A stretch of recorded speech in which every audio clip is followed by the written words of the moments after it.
ओम नमः शिवाय। श्री शिव महापुराण दूसरा खंड, अध्याय 32।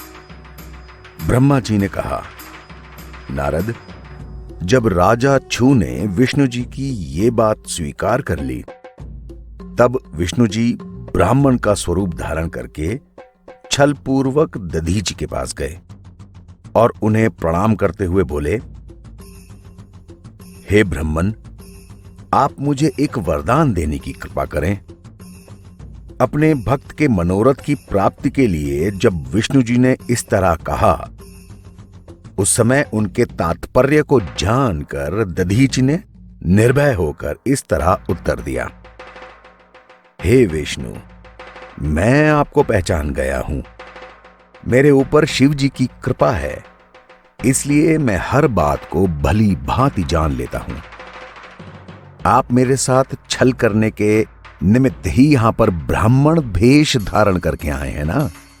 राजा छू ने आपकी सेवा की है और केवल इसलिए की है कि वो मुझे परास्त कर सके। अब आपको यही उचित है कि आप अपने वास्तविक स्वरूप को प्रकट करें और अपने घर को जाएं। शिव जी की दया से मैं तीनों कालों की बातें जान लेता हूं और तीनों लोकों में कभी किसी से भयभीत नहीं होता। दधीचि के मुख से ये बातें सुनकर भगवान विष्णु ने हंसते हुए कहा, हे दधीचि, तुम सच कह रहे हो, क्योंकि शिव जी की कृपा होने के कारण आप हमेशा निर्भय हैं। इसलिए मैं दंडवत करके तुमसे ये प्रार्थना कर रहा हूं कि तुम मेरे मनोरथ को स्वीकार करके छू के वरदान को पूरा कर दो। यह सुनकर दधीचि ने उत्तर दिया, हे विष्णु जी, शिव जी की कृपा प्राप्त होने के कारण मुझे अब किसी का भय नहीं है। इसलिए आप मेरे साथ ऐसा छल ना करें और अपने लोक को जाएं। विष्णु जी ने दोबारा कहा, रे मूर्ख, तू मेरी इस बात को क्यों नहीं मानता? मुझसे शत्रुता रखकर कोई सुखी नहीं रह पाएगा। मैंने रावण जैसे बलशाली वीरों को भी नष्ट कर दिया। तू मेरी बात की अवज्ञा मत कर। यह सुनकर दधीचि बोले, हे विष्णु जी, आपकी बात सच है और आप तीनों लोग को जीत भी सकते हैं। आपने करोड़ों राक्षसों, दैत्यों और अपने शत्रुओं को मारा भी है। लेकिन आप ये ध्यान रखिए कि शिव भक्तों के ऊपर आपका कोई वश न चल पाएगा। उनके ऊपर आपका सुदर्शन चक्र भी निष्फल हो जाएगा। इसके प्रमाण स्वरूप मैं आपको याद दिलाए देता हूं कि तारक के कंठ में लगकर आपका चक्र निष्फल हो गया और रावण का भी कुछ नहीं बिगाड़ सका।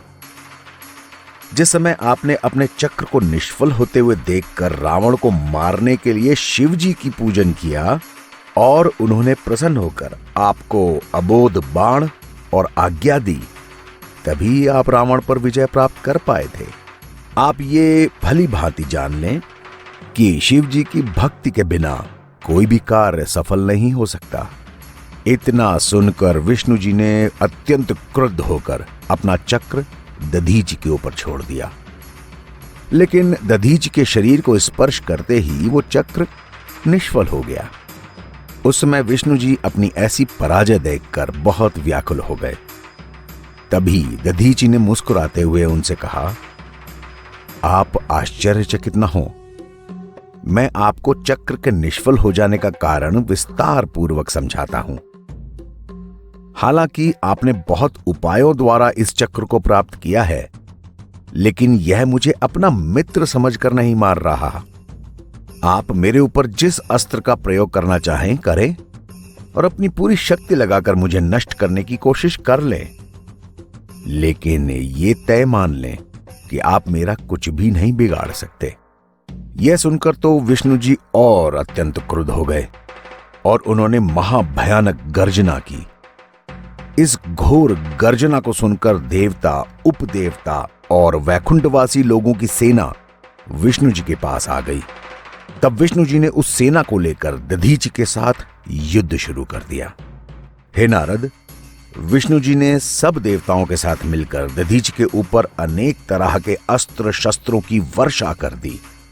इस तरह धर्म के प्रतिकूल चलते हुए सब ने मिलकर एक मनुष्य को मार डालने की कोशिश की, लेकिन उस दशा में भी दधीचि निर्भय बने रहे। उन्होंने एक मुट्ठी कुश लेकर जैसे ही उन देवताओं पर छोड़ा, वैसे ही वे पवित्र त्रिशूल बनकर प्रलय काल की ज्योति के समान चारों ओर अग्नि फैलाते हुए सबको भस्म करने लगे। उन त्रिशूलों ने विष्णु समेत संपूर्ण देवताओं को नष्ट कर देने की कोशिश की।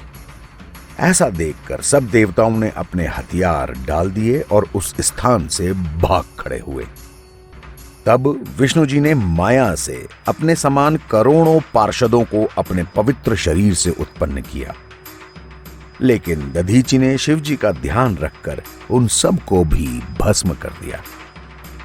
अपने गणों को इस तरह से नष्ट होते हुए देखकर विष्णु जी ने एक अत्यंत आश्चर्यजनक चरित्र किया। उन्होंने अपना विराट स्वरूप प्रकट करके अपने शरीर में तीनों लोकों को दिखाया ताकि दधीचि भयभीत हो जाएं। लेकिन उस विराट स्वरूप को देखकर भी दधीचि डरे नहीं और बोले, हे विष्णु, आप इस तरह माया का प्रदर्शन क्यों कर रहे हैं? यह सब तो केवल मन की शक्ति है, इसमें ईश्वरीय शक्ति तो कुछ भी नहीं। आप चाहें तो मेरे शरीर में भी इन चीजों को देख लें, इसलिए मुझसे छल ना करें। उस समय विष्णु जी के मन की बात जानकर मैंने उन्हें समझाते हुए कहा, हे विष्णु जी, आप इस तरह हठ क्यों कर रहे हैं? आपकी बुद्धिमत्ता और शक्ति का लोप क्यों हो गया है?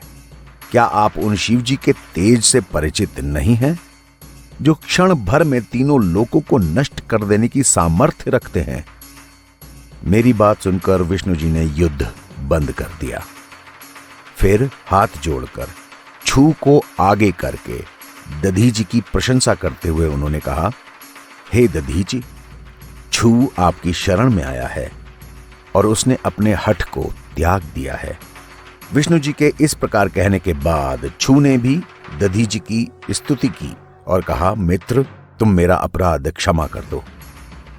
तुम शिव जी के परम भक्त हो और तुम्हारी कथन सबसे श्रेष्ठ है।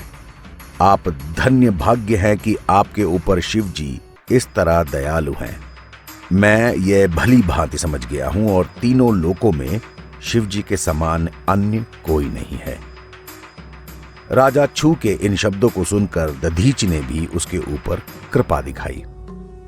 शिव भक्तों की यही रीति है कि जो व्यक्ति उनकी शरण में पहुंचता है उस पर वे तब कृपा रखते हैं।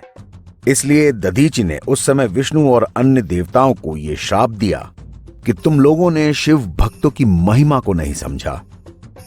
इस प्रकार तुमने भगवान सदाशिव का निरादर किया है, इसलिए तुम सब रुद्र के क्रोध में पड़कर उनसे पराजित होगे। विष्णु जी भी अपने पार्षदों सहित इसका फल प्राप्त करेंगे। केवल ब्रह्मा ही ऐसे बचेंगे जिन्हें कोई चिंता और शोक न होगा। इतना कहकर राजा छू की ओर कृपापूर्ण दृष्टि से देखते हुए दधीचि ने कहा, हे छू, तुम यह याद रखो कि ब्राह्मण सर्वोत्तम है और वे इस संसार में पूजे जाने योग्य हैं। विष्णु जी ने उन्हें प्रणाम किया। उसके उपरांत चिंतित मन से अपने लोक को लौट गए। ब्रह्मा जी, विष्णु और बाकी सब लोग को पहले तो अपने हृदय में बहुत ही ग्लानि और दुख हुआ, लेकिन जब उन्होंने अहंकार रहित होकर शुद्ध बुद्धि से यह पहचाना कि शिव जी सबसे श्रेष्ठ हैं, तो उनका खेद नष्ट हो गया। जिस स्थान पर दधीचि के साथ देवताओं का युद्ध हुआ था, वह स्थान हरपुर तीर्थ और स्थानेश्वर के नाम से प्रसिद्ध हुआ। उस तीर्थ की सेवा करने से सारे दुख दूर हो जाते हैं। जो मनुष्य स्थानेश्वर तीर्थ पर जाकर शिव जी का पूजन करता है, वह संपूर्ण सुखों को प्राप्त करता है। जो मनुष्य दधीचि और छू की ये कथा सुनता है या पढ़ता है, उसके भी संपूर्ण शोक नष्ट हो जाते हैं और वो आवागमन से रहित हो जाता है।